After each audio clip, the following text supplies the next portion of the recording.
हम कथा सुनाते राम सकल गुण गान की। ये रामायण है पुण्य कथा श्री राम की। तो साथियों, जानते हैं कि सीता माता की खोज में जब अंगद संग हनुमान उनके सभी वानर सेना गए थे, हनुमान जी उधर एकांत में खड़े कुछ सोच रहे होते हैं, लेकिन उनका याददाश्त खो चुका होता है कि हम शक्तिशाली पवन पुत्र हनुमान हैं। तो उनको याद दिलाते हैं कि हे पवन पुत्र हनुमान, जिस बचपन में तुम राम राम करते थे और उस बचपन में जब एक फल की तरह सूर्य को पूरा निगल गए थे, तभी पूरा संसार में हाहाकार मच गया था।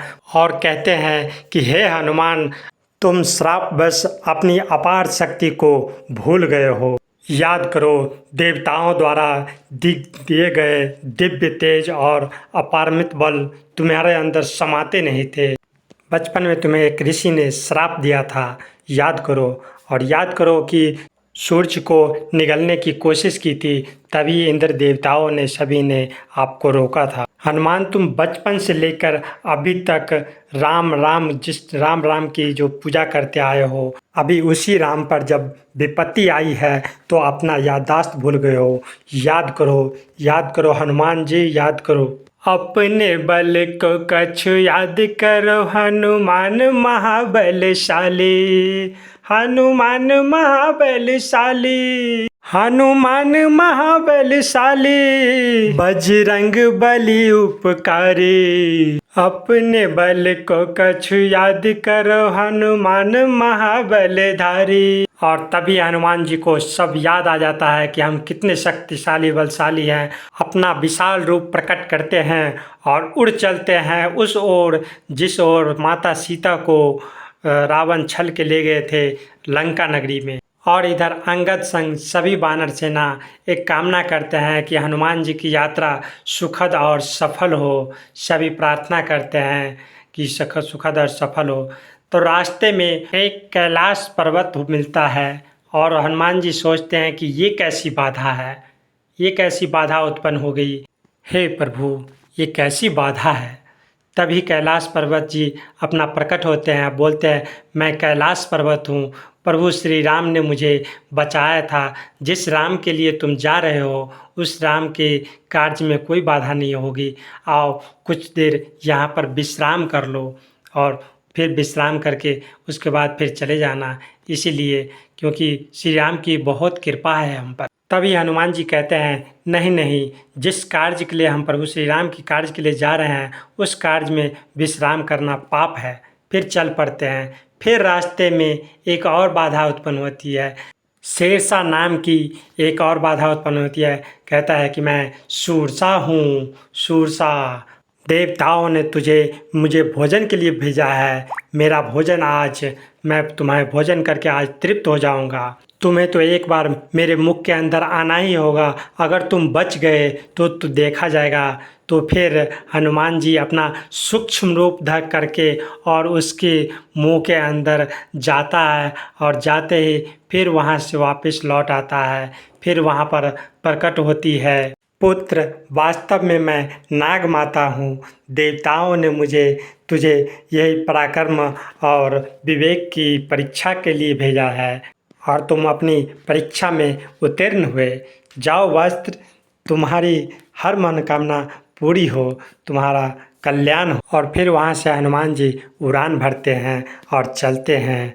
तो फिर रास्ते में एक और बाधा उत्पन्न होती है, जो कि मेघा नाम की राक्षसनी रहती है वहाँ पर। और वह किसी भी पंछी को, कोई भी पक्षी हो, उसकी छाया पकड़ के ही उसको अपना भोजन बना लेती थी। ठीक उसी प्रकार हनुमान जी को अपने उसकी छाया पकड़ के ही और उसको पकड़ लिया। फिर हनुमान जी कहते हैं, ये कैसी माया जाल है, ये कौन है जो मेरी बाधा उत्पन्न कर रही है। फिर वह बोलती है, मैं मेघा हूँ और मैं ऐसी ही छाया पकड़ के तुम्हें आज भोजन करूँगी। फिर उसी प्रकार उसका अंदर भोजन करती है। लेकिन हनुमान जी तो पराक्रमी, उसके महागदा से उसका मस्तक फोड़ती है और सीधा बाहर निकल आता है। और मेघा नाम की जो राक्षसनी रहती है उसका मृत्यु हो जाता है। और फिर हनुमान जी अपना उड़ान भरते हैं और पहुंच जाते हैं लंका नगरी में। फिर वहां हनुमान जी एक सूक्ष्म रूप करके और वहां पर धीरे धीरे जाने लगते हैं, लंका नगरी में प्रवेश करने लगते हैं। तभी एक लंका नगरी लंकनी नाम की राक्षसनी उसे रोकती है। ए, कौन है तू जो बिना पूछे ऐसे लंका नगरी में घुसे जा रहा है? तो फिर हनुमान जी कहते हैं कि पहले तू बता, तू कौन है? तो कहते हैं कि मैं स्वयं लंका नगरी हूँ, मेरा नाम लंकनी है, जो कि ब्रह्मा ने मुझे लंका का भार सौंपा था। तो हनुमान जी को वह पैर तले कुचलना चाहता है, लेकिन हनुमान जी तो फिर हनुमान जी है। फिर अपना विशाल रूप प्रकट करते हैं और हनुमान जी अपना गदा से एक ही गदा उसको मारते हैं। तभी वह बुरी तरह से घायल हो जाती है और समझ जाती है कि अब लंका का सर्वनाश होने वाला है। कहती है, एक ही गदा में तो मैं अधमरा हो गई हूँ, दूसरी में मैं यमपुरी सिधार जाऊंगी। मैंने आपको पहचान लिया है। ब्रह्मा जी ने लंका का भार हमें सौंपा था और ब्रह्मा जी ने यह भी कहा था कि जब कोई बानर की मार से तुम परास्त हो जाओगी तब तुम समझ लेना कि लंका का सर्वनाश हो गया और राक्षस जाति का असुर सहित सर्वनाश हो जाएगा। लंका का सर्वनाश आ गया है और ब्रह्मा जी का भविष्यवाणी सच दिखाई देती है कि वह सच ही कहे थे। इस विधि के लेख को कोई मिटा नहीं सकेगा, सो आप जाइए और स्वेच्छा अनुसार अपना कार्य सिद्ध कीजिए।